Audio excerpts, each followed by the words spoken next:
Alam semesta memiliki pola kerja yang jarang orang ketahui. Setidaknya ada 7 hukum alam semesta yang dapat memudahkan kamu dalam memahami realitas kehidupan dan meraih apa yang kamu inginkan. Yang pertama adalah hukum getaran atau the law of vibration. Jadi, semua yang ada di alam semesta ini sebenarnya adalah energi, baik itu benda mati atau makhluk hidup. Mereka semua bergerak-gerak dan punya getaran serta pola-pola sendiri. Nah, prinsip getaran ini juga berlaku buat pikiran, perasaan, dan tindakan kita. Nggak cuma mempengaruhi diri kita, tetapi juga orang lain di sekitar kita.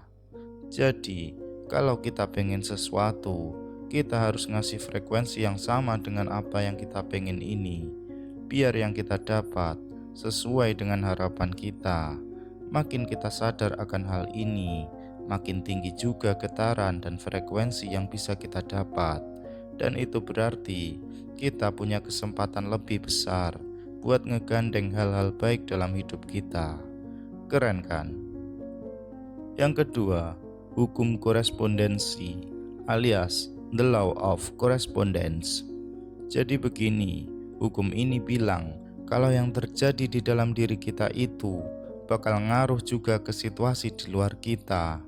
Intinya, kita tuh kayak pantulan dari dunia sekitar kita.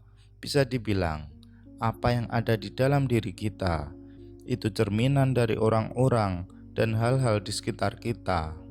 Jadi, kalau kita lagi berada di dalam lingkungan yang gak sehat atau toksik, bisa jadi kita juga bakal bawa sifat yang kurang baik dari situasi itu ke dalam diri kita.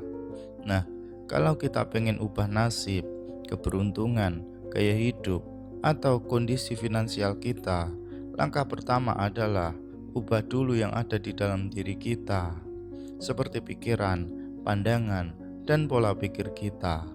Kalau kita udah ubah yang ada di dalam diri kita, nanti hal-hal baru di luar kayak orang-orang dan situasi yang lebih baik bakal datang sendiri, karena kita udah ubah pola-pola dalam diri kita. Keren ya? Yang ketiga, ada hukum imbalan alias the law of compensation. Jadi begini, kalau kita berbuat baik dengan tulus hati, nanti kebaikan itu bakal balik ke kita dalam berbagai bentuk. Misalnya kesehatan, nama baik, persahabatan, kesempatan kedua, dan sebagainya. Tapi yang penting, kunci untuk nyalain hukum kompensasi ini adalah dengan berbuat baik secara tulus dan ikhlas. Jadi, kalau kita ngasih sumbangan misalnya, harus dari hati yang tulus, tanpa berharap bakal dapat balasan atau imbalan apa-apa. Kalau kita berharap-harap, hukum kompensasi ini gak bakal berlaku, karena artinya kita ngasihnya gak tulus.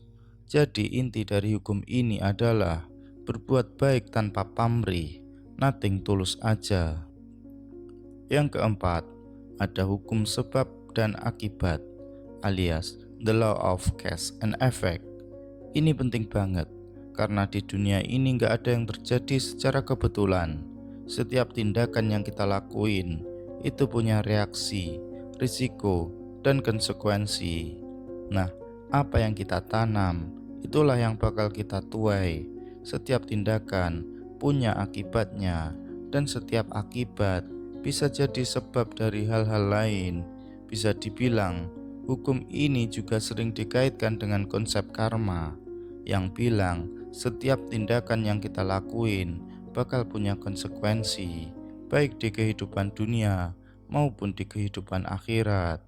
Contohnya, kalau kita kasar sama orang, suatu saat kita bisa aja kena kasar balik. Atau kalau kita nipu orang, suatu saat kita bisa saja kena tipu juga.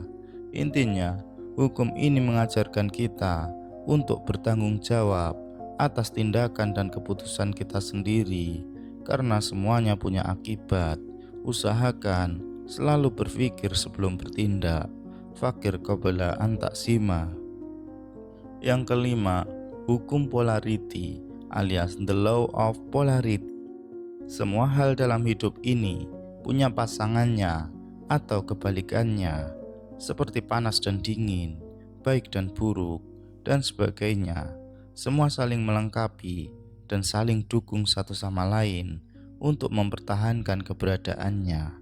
Hukum ini ngajarin kita kalau setiap hal punya dua sisi yang berlawanan dan keduanya saling melengkapi serta memperkuat satu sama lain. Agar apa? Agar supaya kita bisa mencapai keseimbangan dalam hidup. Kita nggak akan tahu arti bahagia kalau kita nggak pernah merasakan sedih. Kita baru bisa menghargai keberuntungan kalau sudah mengalami kekurangan. Dan kita benar-benar menghargai seseorang kalau sudah pernah mengalami kehilangan. Dengan ngerti dan terapin hukum ini, kita bisa pahami hidup secara menyeluruh dan meraih keseimbangan yang harmonis di berbagai aspek kehidupan kita. Yang keenam, hukum relativitas alias the law of relativity. Hukum ini ngajarin kita kalau semua hal dalam hidup itu relatif, tergantung dari sudut pandang dan pembanding yang kita pakai.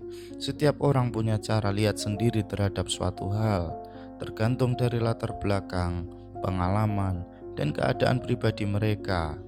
Ini bisa mempengaruhi cara kita lihat suatu situasi atau masalah. Bisa dibilang, gak ada sesuatu yang bisa kita pahami sepenuhnya kalau kita gak bandingin atau hubungin sama sesuatu yang lainnya. Nah, dengan ngerti dan terapin hukum ini, kita bisa menghargai perbedaan sudut pandang dan dapetin pemahaman yang lebih komplit, pemahaman yang lebih komprehensif tentang suatu masalah atau situasi. Intinya, jangan cuma melihat dari satu sudut pandang saja, tapi coba bandingin dan lihat dari berbagai sisi yang berbeda. Yang ketujuh, the law of divine oneness. Gesekan pikiran, perasaan, dan tindakan kita memiliki pengaruh besar pada segala yang ada di sekitar kita, termasuk tumbuhan, hewan, dan bahkan benda-benda tak bernyawa. Semua kejadian terkait satu sama lain. Dalam beberapa cara, kadang-kadang kita terjebak dalam memisahkan diri berdasarkan ras, agama, atau budaya. Tetapi pada hakikatnya, kita semua berasal dari sumber yang serupa dan memiliki ikatan dengan Sang Pencipta yang sama. Dengan memahami dan mengaplikasikan 7 hukum alam semesta ini, kita dapat membuka pintu menuju pemahaman yang lebih dalam tentang bagaimana kehidupan dan alam semesta ini bekerja. Kita menjadi lebih sadar akan pengaruh pikiran, emosi, dan tindakan kita terhadap realitas yang kita ciptakan.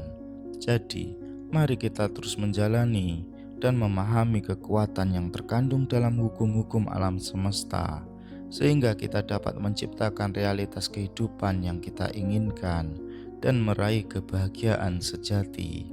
Semoga pengetahuan ini membawa kita semua menuju kedamaian dan pencerahan yang lebih besar. Terima kasih sudah menonton, dan sampai jumpa di video selanjutnya. Jangan lupa like dan subscribe.